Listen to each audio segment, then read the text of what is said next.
Soul by Bedtime Horror. All my life I was aware of everything around me, aware of every feeling, every thought, every emotion, every dream, every fear, every possible experience I would undergo in my life. But I had no control, no influence, no choice, no guidance in any action I took. In the beginning, it was warm and rhythmically calm, until suddenly I was thrown into a loud and shrill world, filled with a noise that I have since understood to be coming from my lungs. But as time passed, this hellish chaos gradually moved further and further away to make way for apparent order. It was around this time that I learned that the waving protrusions that I constantly felt were part of what should apparently be my body. At first I thought I was moving them, because I could feel orders being formed unconsciously and sent electrically or chemically to the muscles, which I then felt contracting. What I thought happened, so I must have been in control, but that was before I realized that the thought itself was not mine at all. Then there were the others, beyond the confines of my domain, where my perception fell short and I was dependent on the undeveloped senses of my body, were beings who could be best described as not me. What their goals were, or even how many there were, I could not know then, as they entered the realm of my perception as quickly as they left it. It started with touch, where I seemed to be lifted up without my permission, and then a viscous liquid entered one end of my body. That is where the first signs of a new sensation, taste, began. I noticed that my body was instinctively acting to suck up the liquid, break it down, and convert it into more me. My body seemed to have an incomprehensible trust for these strange others, whose purposes were unfathomable, possibly because, like me, it had no choice in this situation. In addition, there was always noise. The others seemed to be constantly producing meaningless murmurs that my body, in time, began to amateurishly imitate. At some point I began to realize that the others had distinct voices, which led me to hypothesize that, like me, they had a definable and limited form. This hypothesis was later confirmed when my senses of sight and smell were also developed. They indeed had their own unique bodies, but they were many times bigger than me. Not only that, but it was clear that their intelligence, coordination, and physical strength were each exponentially greater than that of my infantile body. I was at their mercy. Not only was I dependent on them for my general care, but if their plans changed for any reason whatsoever, they could quickly inflict incredible damage upon this body of mine with their exceptional strength. This is something I noticed when they replaced the cloth rags around my body a little too forcefully, and I discovered for the first time both pain and cold to a limited extent. This was possibly a threat from them, to put me in my place if I did not obey. But my body, too stupid or undeveloped to come to that conclusion itself, was oblivious and cried out every time it felt any need for food, care, or attention. I could only hope that the others would remain merciful. Fortunately, my fears proved unanswered, and on the contrary, they continued to take good care of me and even start to educate me. On the one hand, this was an exciting time where I learned to speak, to move with purpose, and even to walk. But on the other hand, it was all damned boring. For every moment I could learn or experience something interesting, there was a sea of time when nothing happened at all. My body was an imbecile that only very slowly, after endless repetition, began to understand things roughly, and although I could feel and experience every contraction of my muscles, I still had no say whatsoever in what actions were taken. More interesting, however, was the consciousness and emotional world that was slowly beginning to form in the brain of my body.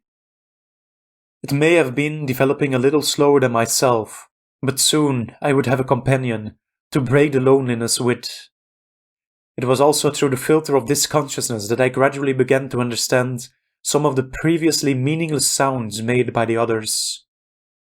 However, after an exceedingly long time, I had to give up any hope of communication. Although I followed the development of my body's consciousness with certain pride, it has become clear to me that all communication with the increasingly complex mentality was merely one-way traffic. I see all thoughts and processes, conscious or unconscious, but conversely, there is not even an awareness of my existence. Sometime later, when my body was able to move independently and direct coordinated sounds towards the others, it happened. A first breach of trust took place. A first sadness was formed. Of course, it was not the first time we cried, but before that, it was always as a signal to fulfill a certain need. When we were hungry or in pain, we cried out for food or medicine.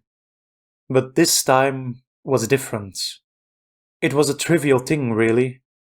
My body, out of boredom, asked for the attention from one of the others who regularly played with us. This time, however, we were denied this right. Not even when my body formed thoughtless words that served as a childish ultimatum. When this ultimatum was not heeded either, we tasted our first distinct betrayal. A betrayal that the other probably did not even remember the very next day, but a betrayal that stayed with us for the rest of our lives. At first, I saw it as a healthy skepticism that my body finally held towards the unfathomable others. But as time went on, I came to understand that this was a first fracture within our psyche that further cracked as we grew older, and that despite our appearance of normality, completely deformed us into a monster dressed as a human being. Apparently, a complete lack of trust and the continuous expectation of betrayal is not conducive for a healthy mind. Then came the time of school, a most interesting time of infinite learning opportunities. Or at least it would have been, were it not for the fact that the interests of myself and my body were far apart. It would serve no purpose to talk here about all the symbols, letters, numbers and conventions that we acquired here. But in the kindergarten years came a lesson that is perhaps important to mention. The teaching of emotions. Although simplistically explained through colorful drawings, it nuanced my understanding of inner feelings better than how I previously understood them, as good or bad. However, it also became painfully clear to me that certain concepts seemed to be missing within my consciousness. Possibly, empathy or guilt were just fabrications that were wrongly taught for unknown purposes, or to plant a seed within the young minds that later develop in said feelings. However, the soil of our consciousness was not fertile ground to develop this seed. This, in apparent contrast to the young others around us. In later years, we started to learn really interesting things. Subjects such as religion, morals, ethics, and philosophy slowly started to be covered. Unfortunately, my body did not share my eagerness to learn, and so I had to force myself to the edge of our concentration in order to absorb as much as possible. There were many contradictions here. What is good or bad is hard to define outside of the laws of our society. What is good for one person can be disastrous for another. And even the centrality of human ethics can be problematic in a potentially infinite and uncaring universe. How are we condemned? Why is killing one human more evil than killing 10 insects? Are all female grasshoppers condemned to hell when they eat their males to feed their eggs? Hell is another thing entirely, which religions seem to disagree on. Is there even a heaven or hell, or is there reincarnation, or nothing at all? The only real answer seems to be what you choose to believe in, but that is not a very satisfactory answer at all. However, they all seem to agree that evil actions are punished and good actions are rewarded. How this works exactly is unclear, but what keeps me awake at night is what this means for me. Will I be judged for my body's actions? Of course, when I say it keeps me awake at night, I mean that figuratively. I'm always fully conscious, without pause or relaxation. Even when this body is asleep, I can feel everything. But I also follow the dreams that form within our subconscious to be experienced by our sleeping consciousness. Those dreams started to lose their childlike innocence around this time and became darker as my body got closer and closer to their sexual awakening. Perhaps now is the time to mention that I see every moment of our lives before me with the same clarity that I see the present moment before me.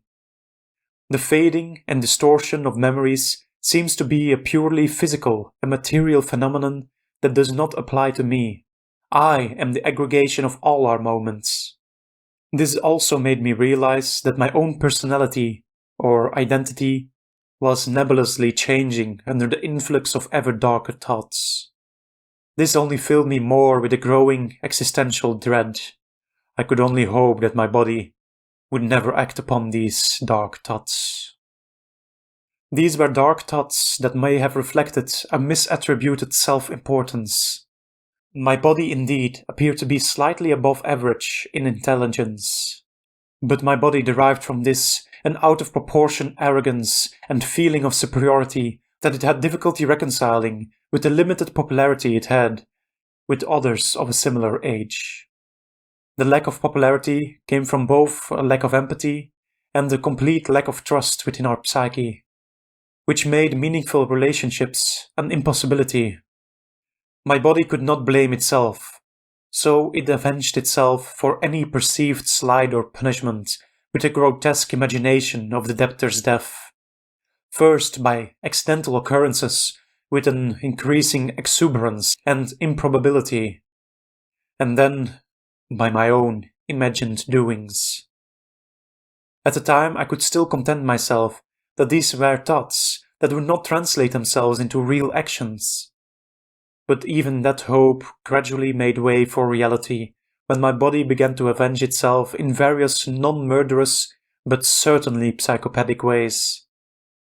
By stealing precious objects, setting friends against each other, spreading false rumors, lying with fabricated evidence to authority figures such as at first teachers and later policemen, borrowing mobile phones unnoticed to send relationship-destroying messages, and much, much more. For a moment, however, it seemed that karma existed and punished my body with adolescent appendicitis. My hope was that my body would link this event to our behavior and improve.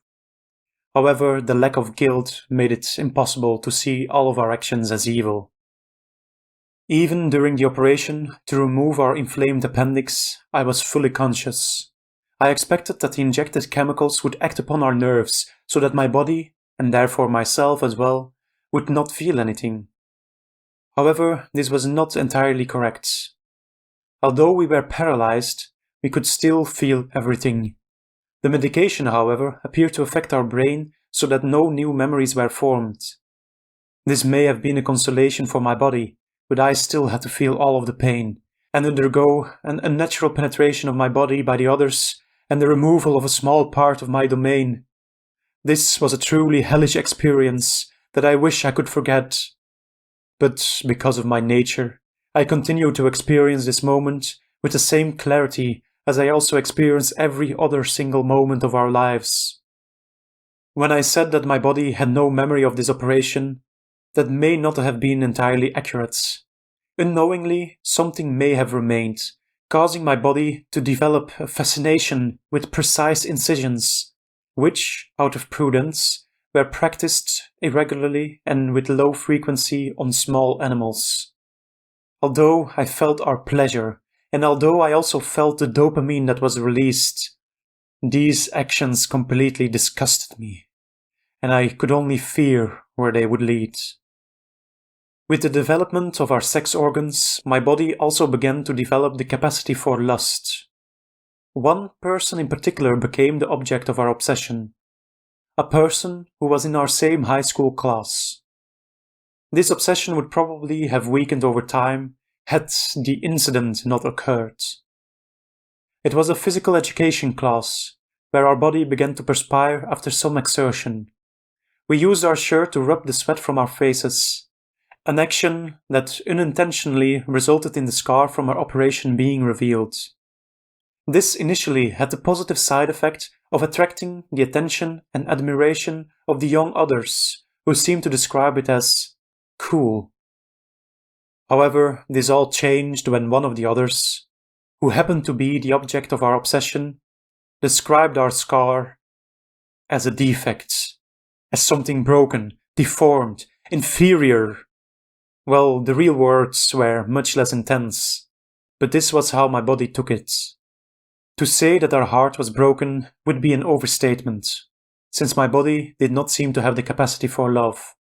But our obsession now changed from one of lust to one of revenge. Negative thoughts swirled in our heads. Instead of a setback, this was a disgrace.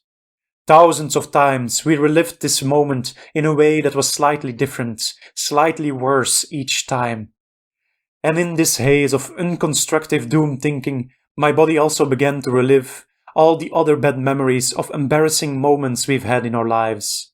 Our insecurities and shortcomings were magnified into true manic depression, until my psyche, possibly to protect and comfort itself, came to the illogical, erroneous conclusion that all this was the fault of that one other, and that if this person did not exist anymore, it would mean the end of all of our problems. It was a conclusion that may have saved us in the short term, but which sent us on a path that had catastrophic consequences in the long term. Consequences that also marked me with a corruption that made any entrance to any kind of heaven definitely out of the question. My body had resolutely decided to end the life of our obsession. For all the faults it had the virtue of patience. We knew that if we struck now, the murder could be linked to us, so we waited for our chance to strike. Years went by. Years that seemed from the outside to be very happy. My body had by now learned to emulate enough emotions to invade friend groups like a parasite. We did not seek deep and meaningful friendships. No, we took a much more pragmatic approach. Anyone who could be of use to us felt like they were our friends. We personally knew everybody worth knowing. There was no semblance of romantic relationships, only of using others to satisfy our sexual needs. We no longer sat endlessly in front of the TV, but were motivated to study. Perhaps it was not my first choice of study, but it was very interesting nonetheless. We chose to enter the field of surgery. You might think that saving others in need or improving their quality of life were wholesome goals. But you wouldn't think so if, like me, you knew about the destructive obsession that was always there, just below the surface of our consciousness. The fascination with incisions also grew in both frequency and size. It was only a matter of time before this fascination, fueled by our obsession, spread to humans in a way that could no longer be quenched by the routine surgical operations we performed. 13 years after the incident, my body decided it had waited long enough. Now was the time for revenge. During these 13 years, my body tried to minimize any contact with the obsession so that we might be reduced to a vague memory of an odd classmate. But this did not mean that we did not keep a close eye. We followed every major event in the life of the obsession. It is surprising how much information you can get about someone's life if you do some detective work. For example, we knew that the obsession had married 6 years earlier and had moved a few villages away. We also knew about an upcoming big trip, which meant that the couple would most certainly be home on a certain week. And so we went on a 3-week holiday ourselves to a faraway country. But we prepared false identification papers to secretly book a trip back so that we might keep a close eye on the couple for the 2nd week of our vacation. That way, we had the perfect alibi by being abroad in the unlikely event that someone did suspect us. My body waited patiently for the perfect moment to strike. With a copy of the key that we had stolen, copied, and returned before it was missed years earlier, we entered their house during the day to mix a strong sleeping aid with an alcoholic beverage of which we knew that only the partner of the obsession drank it. Then, that night, we were able to see through the window with binoculars that the drug was taking effect, so we snuck back in to confront the obsession. Unless someone were to specifically check the blood of the partner for residue of this soporific, no one would ever discover that this was the reason that the partner fell asleep.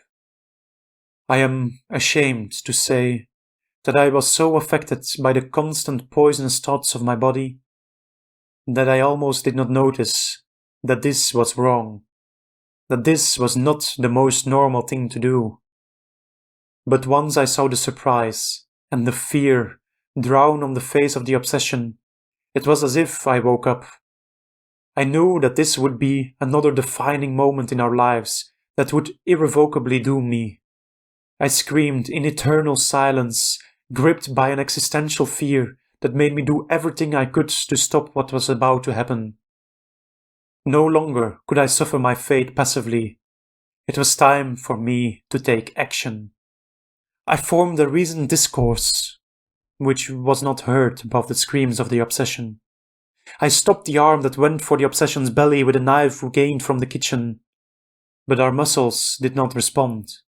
I collected our shared memories for the methods of first aid that might still have saved his life, but they were washed away by the ecstasy we were feeling in that moment.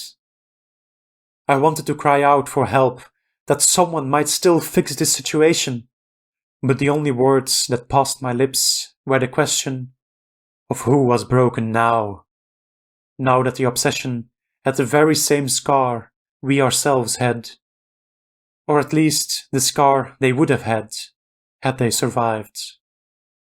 Bleeding out, without the strength to resist, the obsession tried to think back, confused as to when they had called someone broken, a confusion that provided us with a sickening pleasure as we wiped away our fingerprints and put the knife in the partner's hand, whom we, for good measure, also injected with a dose of alcohol that would be explained by the extra empty bottles we had brought along. We then returned abroad to enjoy the rest of our trip with an intense joy we had never felt before. This pleasure continued for a while after our return, when we heard the rumors that the obsession was stabbed by their partner. The ego and arrogance of my body grew to immeasurable proportions, and we concluded that we were an unparalleled genius who would never be caught. And perhaps that would have been the case if we had then stopped. But fundamentally, the problems within our psyche were not solved, and soon the colors of our world faded again, so that my body came to the conclusion that another murder was necessary, and another, and another.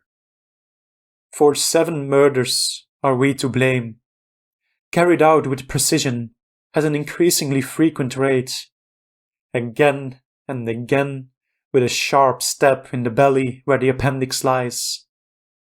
And each time our arrogance grew at a rate almost equal to the decline of our patience and prudence.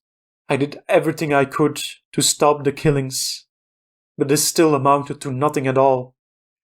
I had always been trapped in my body, with no say in the matter, but now I was truly a prisoner, without choice or distraction, having to experience the horror of each murder with my own hands, my own ears, my own nose and my own eyes. For the 7th murder, however, we made a mistake. We were insufficiently prepared and had chosen what my body thought to be a random target.